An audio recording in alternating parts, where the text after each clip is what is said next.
Got on lipstick and everything. Oh, sorry, what did you do? Got a full face on. Lucretia got a full face on too. Dang, y'all. Y'all, I'm trying to work on me. Me too, and I'm here. You made it. Welcome, ladies, to Spill Milk, the chocolate edition, episode 1, in honor of Black Breastfeeding Week. We are here as members of Milk Like Mine and our Sisters in Collaborative. I am Rakisha Williams, Milk Like Mine co-founder. I am a certified lactation specialist, and we will go around and introduce the ladies at the table. Next, we have Miss Stephanie Freeman. Hello, I'm Stephanie. I'm one of the co-founders of Milk Like Mine. I'm also a certified lactation counselor. As you see, I have 2 children. I have a 6-year-old and a 7-month-old who'll be 8 months tomorrow, and I breastfed them both. All right, Miss Consuela. I am Connie Hubbard, and I'm a member of Milk Like Mine. Yeah. Hello, ladies. I am Deanne Bowens, Executive Director of Cradle Kalamazoo, and I am a fan of Milk Like Mine. I am also a successful breastfeeding mother. My daughter is 7 years old. I learned about the work that you guys were doing and reached out to Rakisha, and the rest is history. I look forward to a collaboration and many great things to come. Thank you. Lucretia. I am Lucretia Perkins. I am the Chief of Marketing and Media for Milk Like Mine. I have 2 small children, 4 and 2, and I'm a blended family of 3 teenagers. And I breastfed both of my small boys. Shatoria. Hello, everyone. I am Shatoria. I am a birth and postpartum doula, a childbirth educator, and a certified lactation counselor. I am a huge supporter of Milk Like Mine. I am from the east side of the state and currently reside on the east side of the state, but I am very, very, very supportive of my sisters at Milk Like Mine.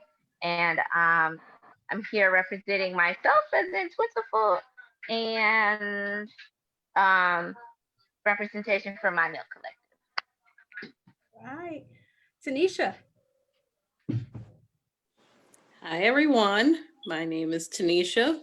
I am a massage therapist. I'm also certified in all 3 trimesters for pregnancy massage. I have 1 child, and I breastfed her for 2 years. And with the support of everyone in my community, I was able to do it for as long as I did. What Milk Like Mine does is definitely helps those in their community to breastfeed as long as they can and they want to. So this is an awesome thing. And Miss Jasmine. Hello, I'm Jasmine Clark. I am the Community Outreach Coordinator for Milk Like Mine. I have 2 children, 7, she's about to be 7 next week, and I have a 4-year-old. I breastfed both of them. My daughter, I breastfed her for about a year and we supplemented. And my son, we did a strong 2.5 years. I am currently a student nurse and glad to be a part of Milk Like Mine. All right. So a little back history on Milk Like Mine. We are a breastfeeding coalition for women of color, and we offer lactation support, and we pride ourselves on representation mattering. So we have a really nice blended amount of women that offer that mom-to-mom support, but also professional lactation support. Many of the women here are credentialed, but that mom-to-mom support is very important. Each one teach one. And for those that are interested in getting credentials, we also offer sponsorships in order for that to happen. But we exist in order to bridge the disparities for our counterparts. So that is very important. And that is amplified this week in Black Breastfeeding Week. But to bring up the reason we are here today. So there are many things going on, especially because of COVID-19. The main topic, well, one of the biggest topics for today is the decrease in lactation support. That is something that is happening not just in Battle Creek or in Calhoun County, it is happening all over the place. And it is a devastating blow. It is amplifying the work that we do as we step up and try to help bridge that gap, but it is having a huge effect on mothers and families and babies. And that is something that we want to hear about from ourselves, what we've been hearing our mothers say, and we want to give voice to that. Sound off, ladies. Spill that milk.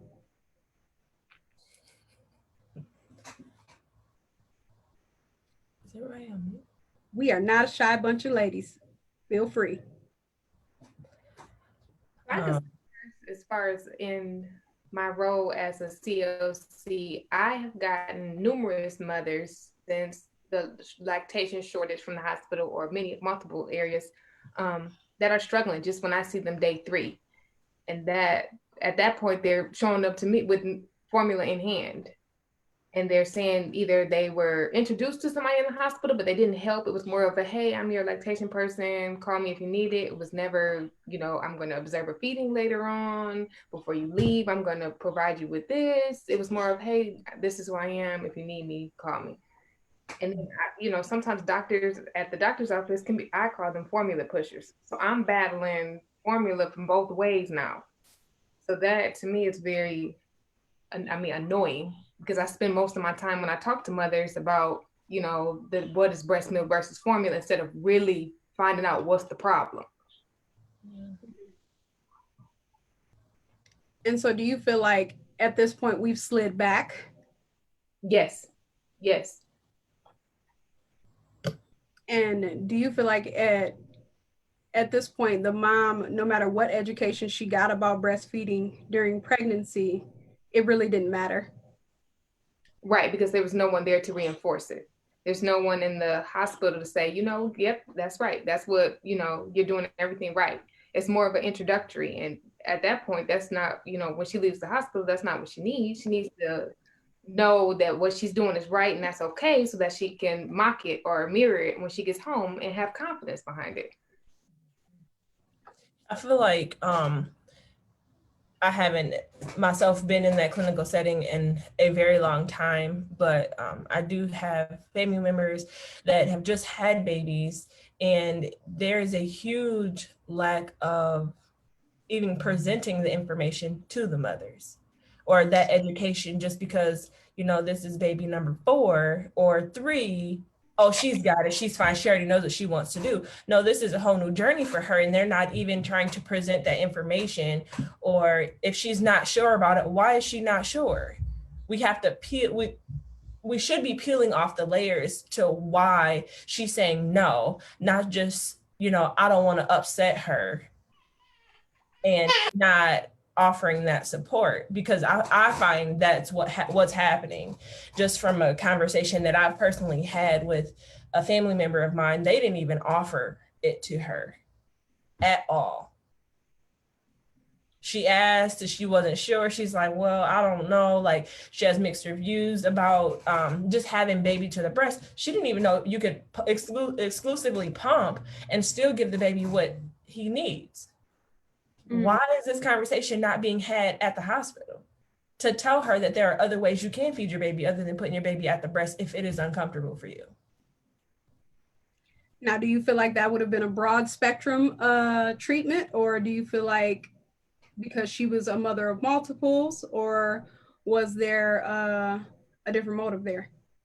I feel like there were multiple, and that is just me, just um, being that I have worked in that clinical setting before, and I know what happens behind the desk and the things that are said and the things that are said in reports, so on and so forth.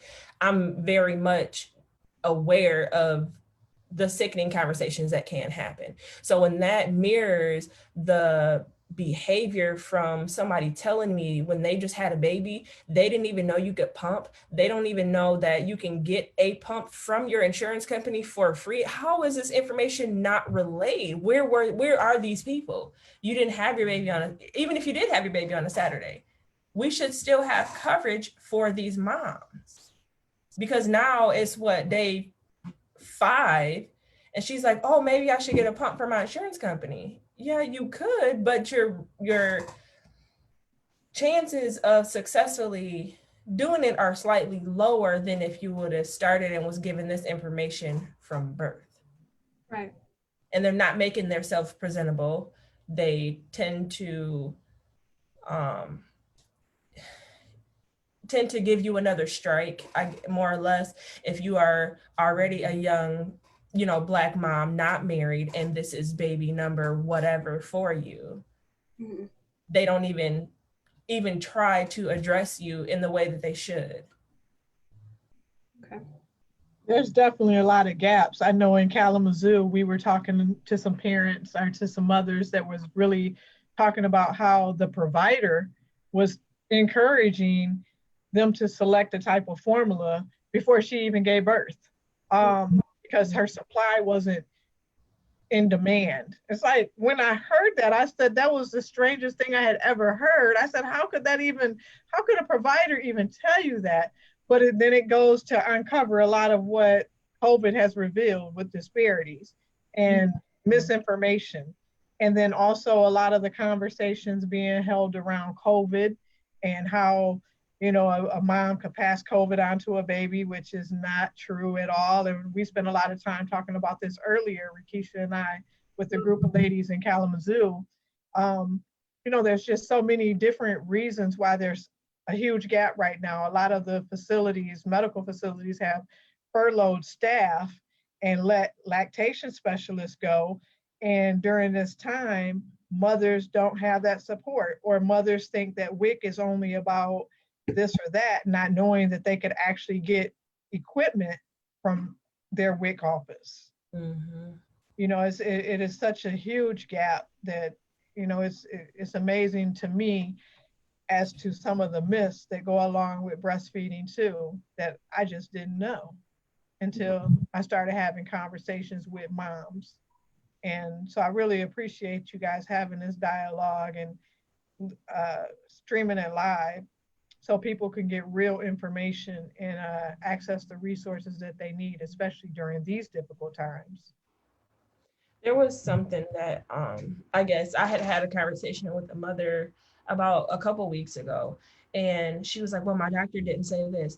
Honey, your doctor is not the only person you have accessible for resources. You need to check those resources because they are human, they have biases, they will push those biases on you whether you know it or not. So But they don't know it. And that's what I'm saying is that they don't know it. So you can use other moms as a resource, because a lot of moms will think like, no, my doctor said I couldn't do that, or my doctor said I won't have milk. No, that's not the case.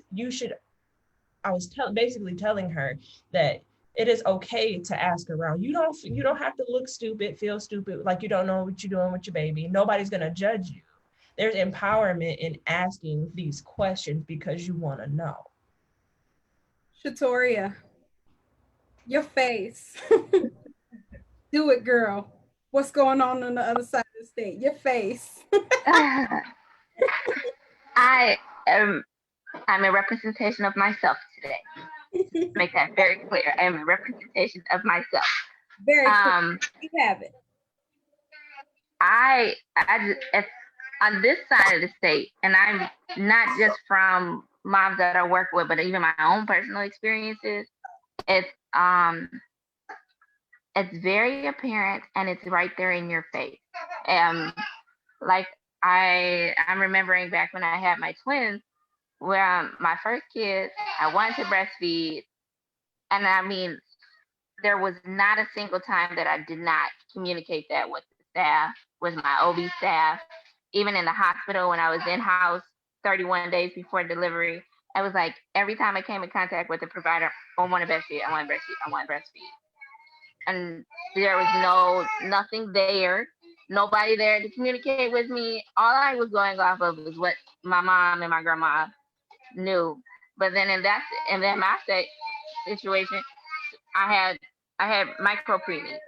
So like that breastfeeding journey and experience is very different than having a full term baby. And that support is very different. That tailored very differently. And just knowing that there is like, I'm saying this and I'm telling you this and I'm expressing this to you, still nobody wants to help.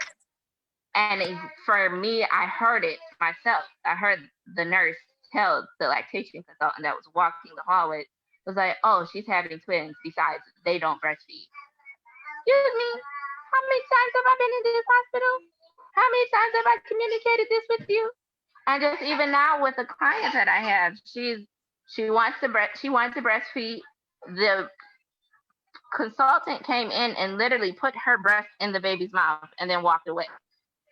And she's like, we latched at the hospital, but now I can't latch at home. Why? So now we're struggling with trying to establish that bond, but she's at the point where she's just frustrated because she doesn't know what to do. And she waited 10 days before contacting somebody. And she's like, well, I just give a bottle. And now she's like, I really want to breastfeed, and I'm trying to take the bottle away. Yep. And baby's 10 days old and is now used to the flow of the bottle and used to the shape of the nipple. So now we have nipple confusion there too. It's frustrating knowing that it's already not being done, but it's even more frustrating when when you're voicing your concern and voicing like, hey, I want to do this, and still blatantly being ignored. Absolutely. So, Lucretha, did you want to chime in at this point? Just kind of to say that I can relate. It's interesting to hear that it's increased, due to COVID versus things changing. I know that when my son weaned, it was something that I was worried about. And I know that, a lot of the health professionals are saying that, breastfeeding is one of the more important things that you can do for an infant. And so to know that there's an increase in women not getting help, that's, in my opinion, kind of disturbing. So, Connie, you had a child 33 years ago. Out there. Just hold on yourself, girl. Yes. And basically was told don't. Is that correct? Yeah, pretty much, because having a preemie born 2 months early, there was no one in my family doing it. I didn't even know anyone that was breastfeeding, and the nurses were like, basically, this is the best way to go. Yeah, it wasn't talked about. I couldn't even refer to anybody. There was nobody that was breastfeeding. So I just did what I was basically told because I wanted to do what was best. So in a 33-year gap, the next question that leads us into is, who harmed you? Because we have a Hippocratic oath that exists between all providers, clinical support staff. They're all supposed to what? First, do no harm. Thank you. But it seems like since COVID hit, everybody went from breast is best, especially those that are supposed to be in breastfeeding friendly hospitals. We've backslid to fed is best instead of breast is best. We had Brianna join us. Welcome. Hello. You had a baby during the pandemic, right? Yeah. And you are successfully breastfeeding. Woot Yes, woot. I am. What was your experience like?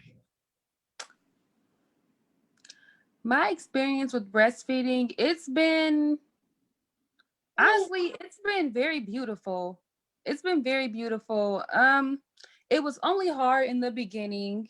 There was times, it was painful, but at the same time, it was still something that I really, really wanted to do for my daughter. So I just, pretty much gave it about a few weeks. I connected with my you. I connected with my, the people that I've been talking to, and people that are experienced with it. And pretty much I started getting so many tips. Like at the doctor office, I connected with Stephanie. She came in and would help me, like, yes, this is right, And after about a month, I was very comfortable with it. After about a month and a half, I was like, it was nothing pretty much. So it was just, it's been a really good experience, honestly, because it's just been so good for her, so good for me. Um, everything, with my body after having her, everything contracted back to, normal size very quickly.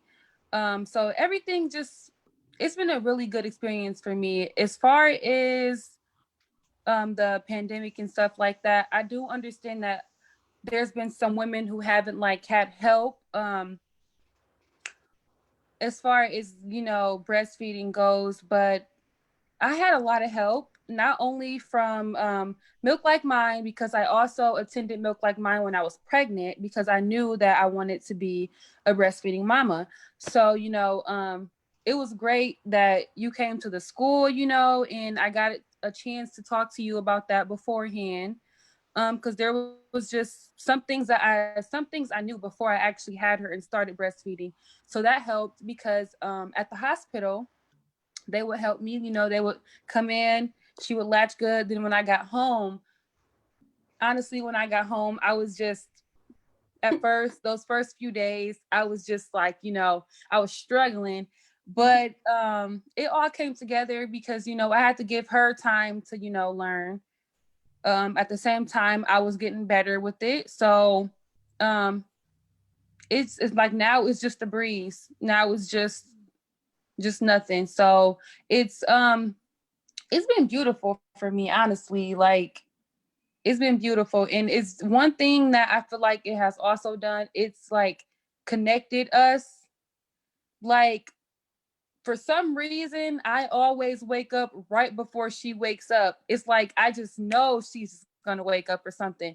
It's just like it's just a very beautiful bond, So um my experience it's been pretty good. And after I had her at the hospital, everyone was encouraging me to breastfeed. All the nurses and stuff, they were all encouraging me to breastfeed. So it was a beautiful experience. It was very beautiful. That's amazing. Oh, And I called on her specifically because I know that the pandemic did terrible things for some moms, but for those that got the appropriate help, reached out to the appropriate resources, or were able to actually um, get education during pregnancy in the hospital immediately after giving birth, and were able to quiet those nervous thoughts and give it the time, it actually turned out really well for her. So this isn't just this big old bashing session. So right before we transition into who harmed you, I knew she had a good experience to throw in there for us. Hello. yeah. We have Kiona joining us as well.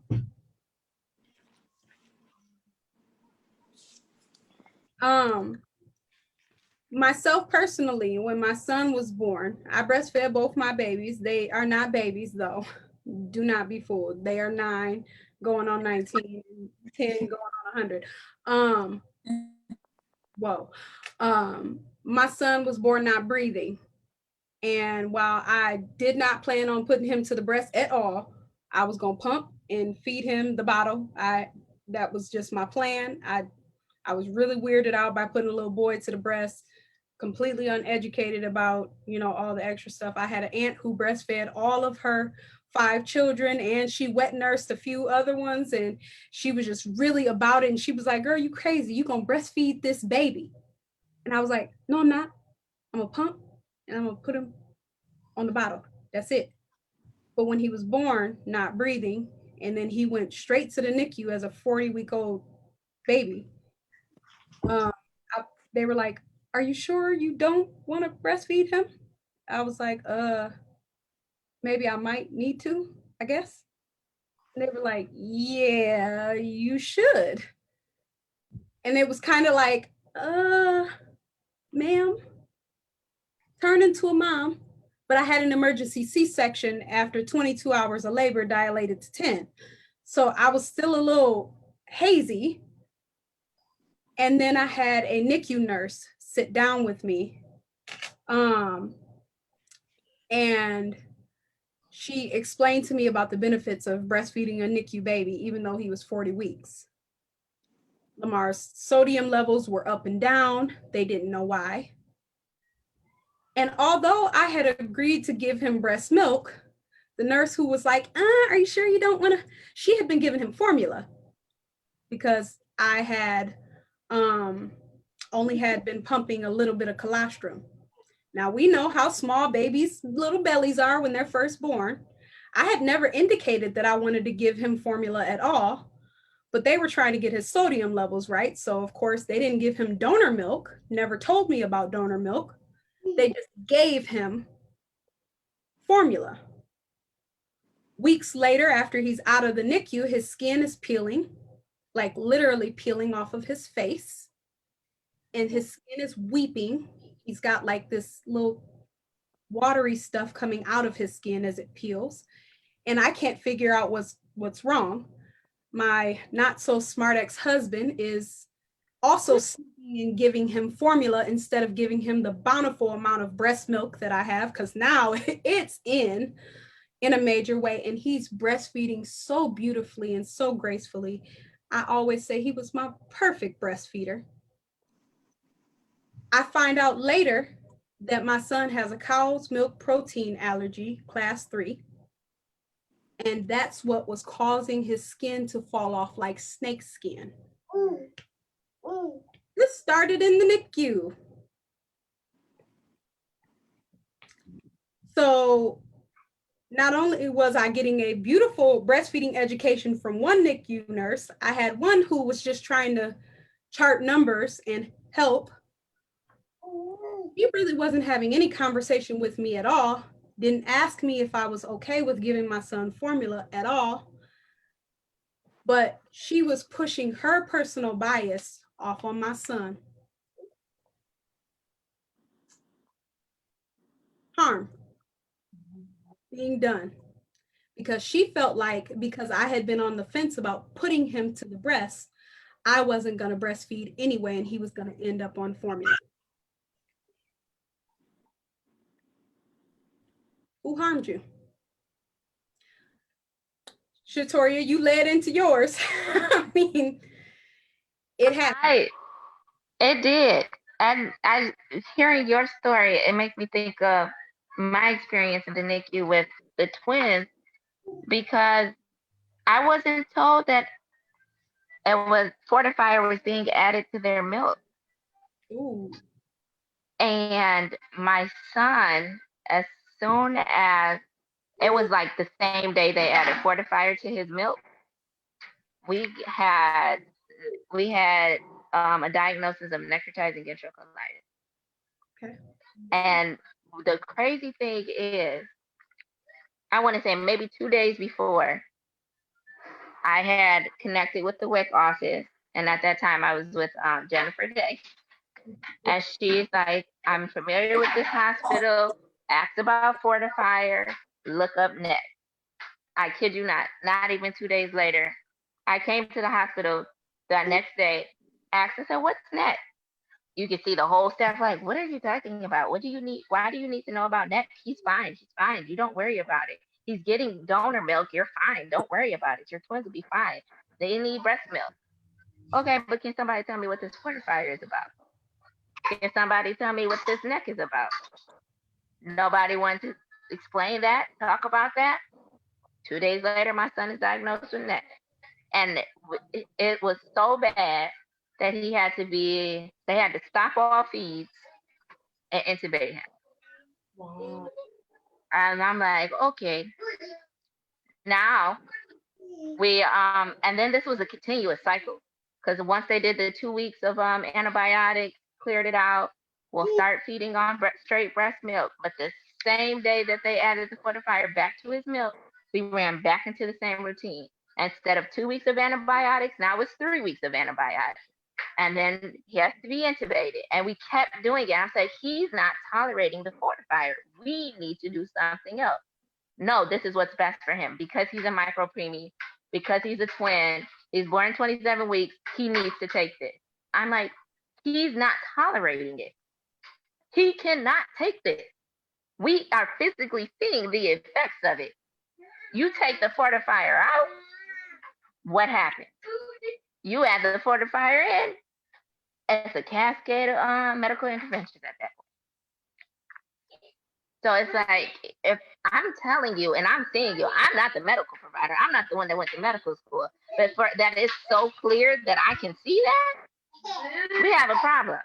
And it was to the point, and the neck was so bad, my son was in the hospital for 6 months before he came home. Wow. And their argument was, well, his brother is tolerating the fortifier. Okay, well, his brother is somebody totally different than him. We got 2 babies. We have 2 babies. Alex is not Amir, and Amir is not Alex. 2 very different people. And you're going to tell me that I got to do this? No. It wasn't until I left against medical advice to take my son to another hospital to where we was able to have a medical intervention that was successful. Wow. That makes to see my son cold 3 times in this hospital and y'all not do nothing? And y'all keep doing the same thing, getting the same result? It's like, no, we're not doing that. That's not, no. At this point, I'm fed up. You're not listening to me. I have to do what I have to do. I go to the next hospital system. They said if I would have waited probably another 48 hours, my son probably would not be here to this day. And that again goes to listening to moms, listening to the parents, listening to the family. I was saying breastfeed well before they were here. No help then, no education then, no resources then. But you made sure that I got up and walked around the hospital so I wouldn't be bored. You made sure that was happening. But the method of how I was going to feed my child was not as important. There's something wrong there. Right. Anybody else got one? I would say I have 2. So with Alea, I just assumed that breastfeeding was simple. You just put the boob in the mouth, the baby's fed. That's great. I knew nothing about colostrum, milk coming in, none of that. I just thought put the baby on the breast, it's great. So in the hospital, I wanted to see the lactation consultant just to be sure that I was doing everything right. I had her during the holiday, so they were like, she's not available. They gave me her number. I would ask every nurse that came in, am I doing this right? Is it right? Is it right? And, all the nurse would say was, well, it looks the same when I did it with my son. So yeah, I assume it's right. That's great. That's the warm, fuzzy feeling everybody wants to get. Yeah. Right. So I go to the doctors and they're like, her bilirubin is elevated. Just nurse her more. So I go home, I'm nursing her more. I'm like, okay, so this will get better. We go to the lab every day. Hold on, wait a minute. Can I ask, just by a show of visual hands, for everybody that ever had a bilirubin issue, when they told you if it was up or down, how many of you actually knew what it meant when they said it to you? Anybody? Nobody? No. Nobody hands up, right? Okay. When I asked, they act. Go. No, we can hear you. Okay. When I asked, the lady had the audacity to act irritated. Lady, if you don't tell me what this means for you, take my baby. Speak English. Okay. I just had to make sure that I wasn't the only one in the room. Okay. Sorry about that, Stephanie. No, you're okay. So I go every day for a week to have her labs drawn, and it just keeps going high, keeps going high, keeps going high. And then finally the doctor was like, she has breast milk jaundice. So we need to start her on formula for 48 hours. So it wasn't, the doctor sends the message to the nurse to tell me. The nurse tells me that nobody tells me to pump for 48 hours. They just tell me don't feed my baby from the breast for 48 hours. Milk just came in. I didn't even know that was happening. I thought something was wrong with me because I had bricks on my chest. And I said, I don't know what's happening. So imagine me engorged for 48 hours. If I wasn't smart enough to say, let me Google this and find out what's happening to me. So I finally decided to pump, and I'm like, I got all this milk, and with a manual pump, by the way, because nobody told me where I can get an electric pump. So I'm manually pumping, and I only pumped once in a matter of 48 hours because nobody told me how often I was supposed to pump. So they finally call me with the results and say, oh, she's doing great. The levels are down. Nobody tells me to resume breastfeeding. Nobody tells me to stop the formula. So if I wouldn't have asked the nurse, well, can I breastfeed her again? And the nurse is like, well, it's up to you if you want to do both or do one or the other. Like she didn't give me directed to nobody who could help me. She just was like, whatever you want to do.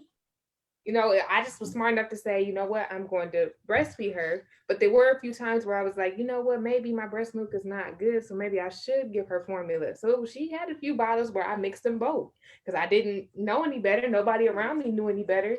And the next time she got her labs drawn, I was like, okay, I don't want to keep going every week. So I'm just mix it and maybe hopefully this will help. But if I would have not have been smart enough or to Google it or just listen to my motherly instinct, my breastfeeding journey could have ended at day 3. So it's just, I would say the nurses at the pediatrician's office let me down. I would say the hospital staff let me down. And by the time I got to WIC, nobody really, they were like, I said I was doing both. They offered me to do a breastfeeding partial package. I said, no, I'll do the breastfeeding package. But nobody there coached me or asked me, why are you doing both? Is there something wrong? Is there an issue? They were kind of like, okay, well, here's your package. This office let me down. I would say the hospital staff let me down.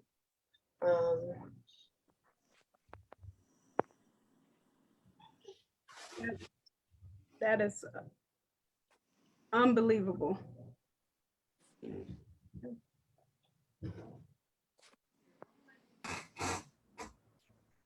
I have a question. Stephanie, you said that you mixed the breast milk with your formula. Mm-hmm. Who told you to do that? Because I was told to do the same thing. It was just something that I Googled. I just had Googled it, and one mom was like, I'm mixing both. So I was like, I guess I'm supposed to mix both too. And I guess, okay. There was nobody to give me any directions. I actually called the lactation once and left a message, and I never got a phone call. And by then it was too late. The doctor already told me to do the 48 hours of just strictly formula. I just feel like I hear that a lot. Yeah, I cried so hard because I was like, just somebody else feed my baby, and just I took it as my breast milk jaundice meant that my breast milk wasn't good enough for her. So I just was like, oh, okay, so I'm not supposed to feed her this. Everybody says that this breast is what is supposed to be the best for him, but here you are telling me that my breast milk is toxic, basically. Baby, yep. Lacretha? I think my harm was with my oldest one, and I think it was done a couple of times. So when I had him, I had to have an emergency C-section, and so my milk didn't come in right away, and it was a little slower to come. And I was a first-time mom. I didn't know what I was doing, and I was in pain. And so before I left, the wrong pediatrician, not even his pediatrician, came in, and said, what are we doing about feeding? And I said, I can't get him to nurse. I don't think he's getting enough. I want to do formula. They loaded me up with formula and a pack of diapers and sent us home. No one came and talked to us. No one said, do you want to try some other options? They gave us formula, sent us home. It wasn't even his pediatrician. It was the wrong pediatrician. Loaded us up, sent us home. 6 days later, I had to go back into the hospital because I was going into congestive heart failure. And they put me in a hallway. I had just had a baby 6 days ago. And they put me in a hallway. I was there for hours before a physician came and said, this lady just had a baby. She's in congestive heart failure. Why is she in a hallway? Get her in a room right now. Get the water off of her. She's going to have a stroke. So the entire time I'm there, I'm saying, I just had a baby. I'm breastfeeding. Because at that point, the correct pediatrician had gotten a hold of us. I explained the whole formula thing. They got me back on track with breastfeeding. My milk had come in. He had been nursing just fine. So I'm explaining, I have to pump, can someone get me a pump? Yeah, we'll get to it. It wasn't until, I don't know, I think 8 hours had gone by, 8 to 10 hours had gone by. They'd finally put me in a room in the cardiac ward. And my husband had come up and I said, I'm hurting and no one's giving me a pump. Can you please try to get someone to help me? Finally, my husband, we have to get her a pump. And my mom's, okay, sorry. Finally, my husband was able to get someone to get me a pump. I pumped, and before I was going to give it to my son, this lady comes rushing in. Who gave you a pump? I said, nurse just came in, dropped off a pump. Dump it all out, she said. I was like, she's like, you've had a CAT scan. We don't know if that's going to affect your milk. Dump it all out. I pumped all of this milk and I had to dump it all out. Every single bit of it. I said, well, how am I supposed to feed my son? We'll get him some formula. So for 48 hours, he had to be on formula because they said that I couldn't breastfeed him because I'd had a CAT scan. Because they didn't know if the radiation went through your milk. We later found out that it may not have been fine. And I could have breastfed him. Luckily, as far as he was concerned, he was fine. He did the first feeding of formula. He projectile vomited everywhere. And they just told my husband, well, maybe you gave him too much, but let's make it all your husband's fault. It can't be that he didn't tolerate the formula. It had to be his fault. So let's just do this. Let's just clear the air. For everybody that has ever had you harmed me, you wronged me, you were dead wrong, why'd you do it, you shouldn't have done it moment, your thought process behind it, my thought process behind it is, watch your mouth. You don't have the right to talk to me like I'm your child, because I literally just had a child. And even if I was a teen mom, I'm a mom now. Treat me with some respect, give me some dignity. And I don't care if you looked at the color of my skin, my perceived situation and you judged any of that, and that's why you took the attitude you took, if you came off third shift, you're going into your second wave of shifts. If you got your own situation at home and that's why you treating me the way you treating me, watch your mouth. Exactly. I'm human. I'm a mama. This is my baby. I do have, the right to feed my baby the way I choose to feed my baby. Watch your mouth. I feel like that about the breast pumps and the donor milk. Like the moms I've been dealing with lately, the nurses, like about the donor milk. I mean, they act like it's hard to come by. I mean, I know it's hard to come by, but if there's somebody in need, then why can't we just give it to her? Like, why we got to ask her 37 different questions about her economic status? If the baby needs the breast milk, let her decide that. Don't just say, oh, well, you only get 16 ounces free. I don't care. Let me know how much the rest costs and let me decide if I want to buy it. Don't tell me that I can't afford donor breast milk. Let me make that informed decision. Just tell me the price. Because if anybody else would have called up here, you'd have been like, oh, okay, how much do you need? You get your first 16 ounces free, and then boom, boom, boom, this is how much this costs. Don't tell me, oh, well, there's only 16 ounces free. That's not what I'm calling for. Yeah. I call and ask you, how much does it cost? Same with the breast pumps. No, I didn't get one from my insurance company because I had my kids 2 years apart. That was my choice. I'm calling you because somebody recommended you for the breast pump. Give me my breast pump. Right. I feel like there's a lot of economic shaming going on. And I have found that it tends to happen when they can either hear in your voice that you're back when you're calling, or they see you and they just assume you have no idea. You don't want to make that informed decision.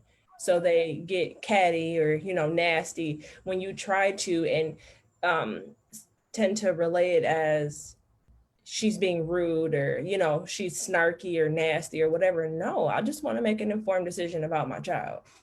Yes, or writing the script for the breast pump. That was the one I ran into a couple weeks ago. But do you think how long do you think she's gonna breastfeed? Well, is she able to go to the medical supply store? Well, is she partially breastfeeding? I just don't understand why she didn't get in the hospital. Maybe they didn't think she was gonna be successful at breastfeeding. That's not it. That's for the insurance company to deal with. She's owed a pump. She needs the pump. Let's get the script. Let's get the provider. I've walked the script to the provider to get the signature if I have to. She needs a breast pump. I want to make sure she can have the script. Yeah. If that's her chances of giving more breast milk, I want to be able to make sure that can happen. That's what she wants to do. She doesn't need to go through hoops and answer 57 questions like you work for the insurance company. She just wants the pump.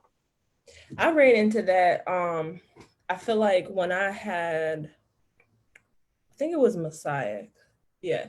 When I had Messiah, it was actually through the WIC office. And this was before I knew you had worked there, Keisha. And I ended up having to go back to work shortly after. I was a waitress, so we all know I didn't get to pump like I should have, which led to a lot of other issues that I had in the long run. But when I was trying to, I guess, build up my stash, because I knew I was going back to work, and I knew I didn't want to have to give her formula for those, first 3 days while I'm trying to establish something at work. The WIC office told me you can't have a pump until you go back to work. Well, lady, I can't go back if you don't help me get a pump. How do you want me to feed my baby? Oh, well, we have a couple cans of formula here. That ain't what I asked you, though. No. I didn't ask you that. I asked you about a pump. But then, when you get that tone, it's she's being rude. No, it's because you're not listening to me. Right. And I've already asked you once. You didn't hear me the first time I said it nicely. So now we're going to try a different way. And it don't Another frustrating thing. Oh, okay. Go ahead. Another frustrating thing is they like to throw in there that they're your parent. If they perceive that you are younger, they're like, oh, well. Yeah. No, lady. My mama is sitting right here next to me, and I am the mama of this baby right here in this incubator. You better leave me be and give me what I need. This is not, my age is not your concern. My educational background is not your concern. You shouldn't be asking me how old am I. You shouldn't be asking me, hey, what you sound intelligent. What did you get your, what are you in school? Because you know we have bets on you thinking that you're 16, 17 years old. You can't be no more than 20. You all got my chart. Y'all can all look at it if you want to. But that shouldn't be a concern in how you treat my child. Exactly. Not at all. And see, that's the problem with not being heard. Let's be real. Black women as a whole already have a stigma over their head about our attitudes. Well, if you would have listened to me the first time, I wouldn't have had an attitude. And somebody that has been with me all my life will tell you very quickly Keisha got a big attitude. In a New York minute. But it also takes a certain something to trigger me to catch that attitude in a New York minute. If I feel like I'm not being heard, probably the number one thing that I got popped for. But then I feel like my mouth got to open and it probably should have stayed closed. But once I became an adult, and I mean fresh out of 18, like 17 and 3/4 at 12:59, I was like, huh? Because I'm grown. What made you think you could say that to me? Because I'm grown. Like it was a whole thing. So if I ever felt like I wasn't being heard, it was like the whole neck thing. Next one. like why you didn't hear me the first time? That's the number one thing that I ask my kids right now. Like you didn't hear me the first time? And my husband be like, why are you staring at them like that? They wouldn't have talked to homegirl down the street like that. They shouldn't talk to me like that. Right. If you're not gonna talk to the one in 302 like that, don't talk to the one in 301 like that. It don't work like that. Thank you. You ain't gonna talk to Becky like that. Don't talk to Keisha like that. Period. All the way across the board is all I'm asking. Yes. And if I perceive, like you perceive that I had an attitude, if I perceive that you needed to get my attitude, look, I'm working on myself. I'm working on myself. I done changed a whole lot, but take me all the way back. I needed a whole lot more work back then. But when you flip the script and you look at it from the mother's perspective, especially as a new mom, but also you catch a lot of vet moms. It's like, look, I do know what I want. I have made an informed decision and you still not listening to me. What's going on? What's wrong with you at this point? This is why we have a lot of the mom to mom support systems, because that mom to mom camaraderie is solving a lot of those other problems where they feel like, oh, I ain't gotta listen to her. You got another mom, excuse me, what you didn't hear her say was this. Oh, when I talked to my friend who also already breastfed, she taught me that. Well, when I was in my mom to mom support group, I learned that. And then they have to actually sit back like, oh, I can't dismiss her because she knows, because she understands. I have to listen. Right. There was one thing that is kind of like a little bit off topic for this, but just in regards to like, I guess both of my birth experiences, with my husband being in the room as a Black father, is just like they completely dismissed him and me. So this was their baby. Like I would, like, for instance, like I guess I went to take a shower and I told Calvin, I said, don't you let none of these nurses, that's not the word I used, but I said, don't you let none of these nurses take my baby out this room. And he was like, all right. And I was like, no, I'm serious. Don't let them take her out of this room. I'm going to go take a shower. No sooner than these heifers hear the water on, she come walking in. No, don't do it. Don't. I got out that shower so fast. He was probably like scared, but it was just like, you're not going to listen to him either. And I know you're not. Right.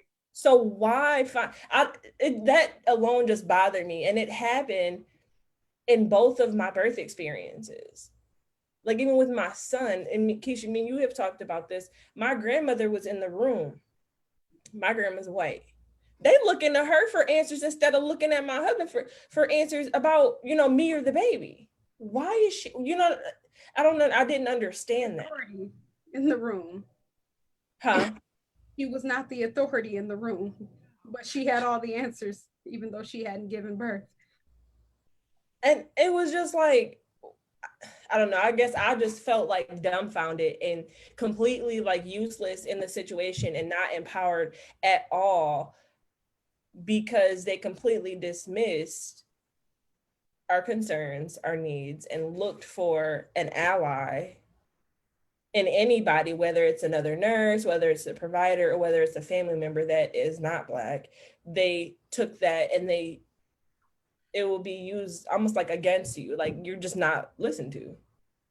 And this is the more important reason why we have been continuously talking, and this is to pay homage to the week of Black Breastfeeding Week.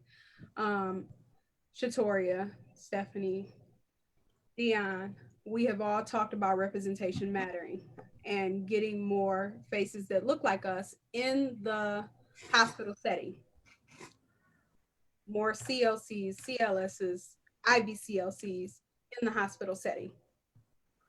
It's not that we are anti our counterparts.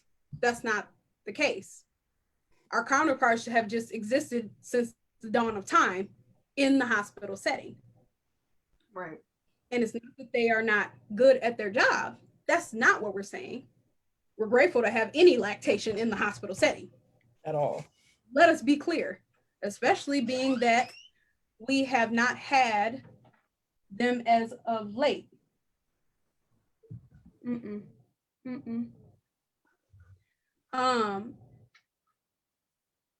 Since we are short lactation aplenty. But to have Black and brown sisters in lactation in the hospital setting, it would be to the benefit of mothers and families that are giving birth because of the infant mortality rate, because of the morbidity rate of mothers. This is the care that is needed. Right. The one thing I love though, when I walk in the room and it's a Black family, just it's almost like you can watch their shoulders drop. Like, oh, okay, she Black. Thank you.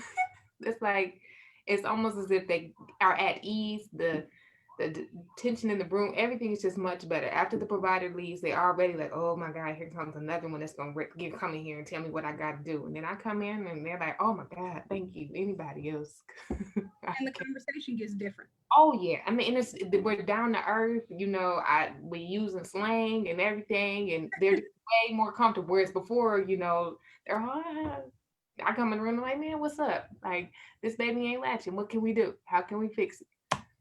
Fix my boobs.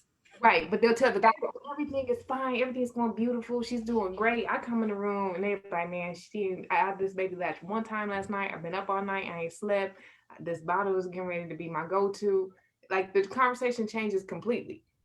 And so that's what we want to be a part of. We want to be a part of the change, not the problem. Right.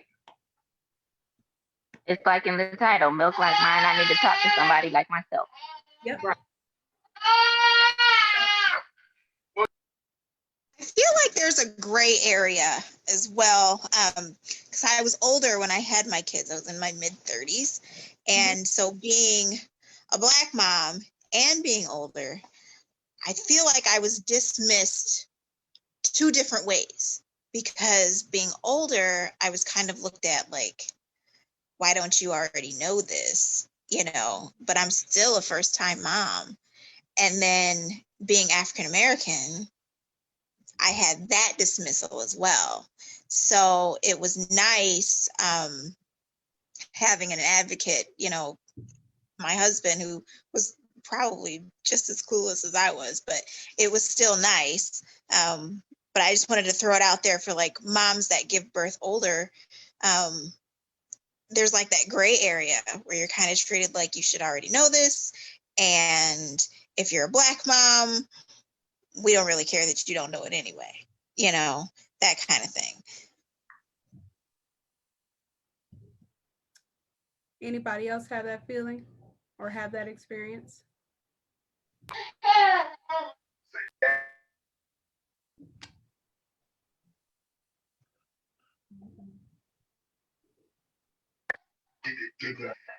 I didn't feel dismissed because of my age. I felt at being older, I felt dismissed because of my age being younger.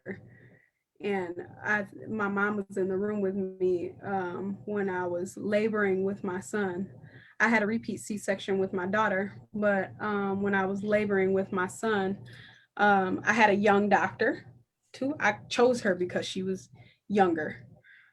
And she just kept saying, "You can do it. I know you can do it." And she was like a cheerleader in there. Woo, she was like a cheerleader. She had all this energy, and all I could remember was that I hadn't eaten like 20 something hours. And the ice chips they kept giving me at that point was making me gag. So I was passing out in between contractions. And I was dismissing my mom because I felt like at that point she was being negative. Like I got one person telling me I can do it, and the other one like you might want to go on and get this C-section at this point, honey. You passing out. But I had passed out so much I didn't know that I was even passing out. Like my consciousness was like at zero. And so by the time I had actually asked for a C-section, she was still saying, "No, you can do it." And I'm like, "No, I'm done. Get me out of here." You had to ask for your own cesarean. Yeah. And I was like, "No, I think I'm ready for the C thing that y'all was talking about." Because this is my first baby. And so I was like, I think I'm ready. And then my son got stuck. And then he stopped breathing. So I went from asking for it in an okay situation to, "Oh, get her out of here now and prep her. She needs to get a C-section now or her baby's not going to survive." And then he was born not breathing. So he almost didn't. So, yep, right back to not listening. So I did have an advocate in the room, somebody who knew me and was familiar with what was going on with my own anatomy that I had no clue. She had already had a baby, similar anatomy. I am her only child. And she was like, "I think what's going on with her, the same thing went on with me. She might need to go on and get this C-section." She don't know, but she might need to go on and get this C-section. And it was really to my benefit to listen to her at this point and not the doctor. The doctor's just like, "She dilated to 10. She can do this if she just push some more." Push, pass out. Push, pass out. Push, pass out. And every time I stopped pushing, he actually catapulted back up into my uterus. So it felt like he was like kicking me in the lungs every time I stopped pushing. So I'm just like, this don't feel right. Something's not right in there. I don't know what's going on. Advocacy, teamwork, mom to mom support. It's a recipe for a good meal, really, for success. I think Brianna's story shows that, because she said, you know, during her pregnancy, she reached out, had somebody there to support her, and that just set the tone for a good journey for her, because she knew she had that resource she could rely on if something didn't work or something didn't go right. She knew where she could turn to. But where it sounds as most of us, we didn't have that. We didn't have that introduction into pregnancy, like, "Oh, okay, this is how things are gonna go." I mean, we just kind of went with it in hopes that when we delivered, someone was gonna be there to put the pieces together. And we were all failed in that avenue as well. Yeah, I struggled until I found La Leche.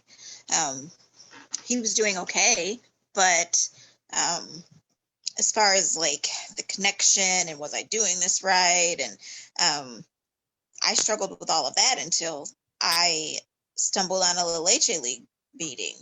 And I remember coming home after that meeting and telling my husband, like, I'm going to be all right.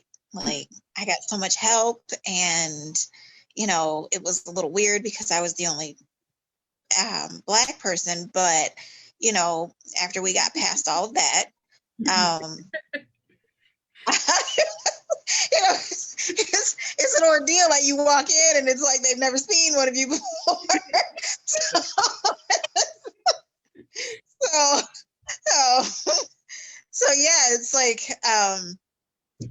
the mom to mom support is what got me through my first like breastfeeding journey with my oldest, and then I leaned on that heavily with my second, just because I had no idea what I was doing with two young children, and I was tired, and I just really needed to know that I wasn't going to lose my mind. So the mom to mom support is a real thing. Like, I don't know if I would have breastfed my oldest as long as I did if I didn't have them, you know. And it branched out into other avenues. There was a baby wearing league and things like that, but I don't know if I would have breastfed my oldest as long as I did, because it wasn't like I had a whole lot of family support. Like, my mom was betting on, she was like, I give you 3 months.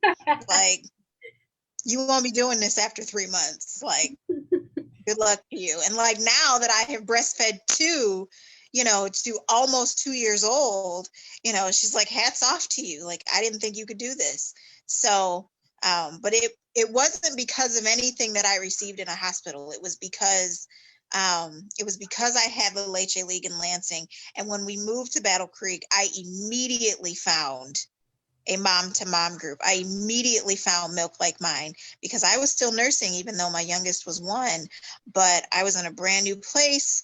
I didn't know anyone. And I knew that above and beyond everything, there was a mom to mom something. So it was really refreshing to find Milk Like Mine. I told my husband the same thing when I came home. I was like, I met my people. Like, I'm going back every meeting. Like, I'm going. I'm doing everything I can. Like, it was really good. We have a mom and a Milk Like Mine member who is watching us live, and she wanted to share her experience. She said, my experience was that I trusted my OB and my team so much that my son came so very fast. I got extremely nervous once it was time to have him, because I was wondering if I was too trusting of a completely all-white team with my newborn Black son. I vomited 4 times because I was so anxious, and I couldn't believe I was doubting and second guessing my choice in team. My husband is always supportive, but I wanted him to keep an extra eye out. The stigma and my recent education was lurking in the back of my head. Oh, wow. So she had some nervous and anxious feelings that like completely took over. She vomited horribly. That was from Miss Jocelyn. Oh, wow.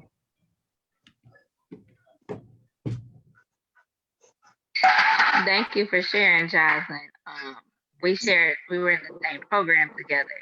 And I'm wondering if we're thinking of the same thing, that when we learned, because in that moment, I was like, because I started it after I had the twins. I was like, wait a minute, that could have been me. What in the world? Why was I not privy to any of this information? Being a Black woman, and then being a Black woman of childbearing age, why did I not know this? Why was there no information there for me to know this? So yeah, that's very real. Because even with this one right here that I'm nursing now, he man, that was scary. That was scary. Because I'm like, knowing what I know now and trying to make sure myself and my mind is at peace, because it could change in an instant. Yes. And just being on high alert about my surroundings and who I'm letting around me. Yeah. Well, my ladies, It has been a pleasure for episode 1, the chocolate edition. We will do this again. And it has been an absolute pleasure and a joy to have you all on, chiming in and sharing. You are beautiful, you are appreciated, and we love you all. Thank you. So are you. Thank you. Thank you for having Thank us to have this platform. Any other topic Thank ideas? you, ladies. Thank you. Welcome. Stephanie, you said? I said, feel free to send any topic ideas that you want to talk about for Spill Milk or anything that you want to hear. We want it to be raw and real, so nothing is off the table. So whatever you and have us discuss for the podcast, please send it.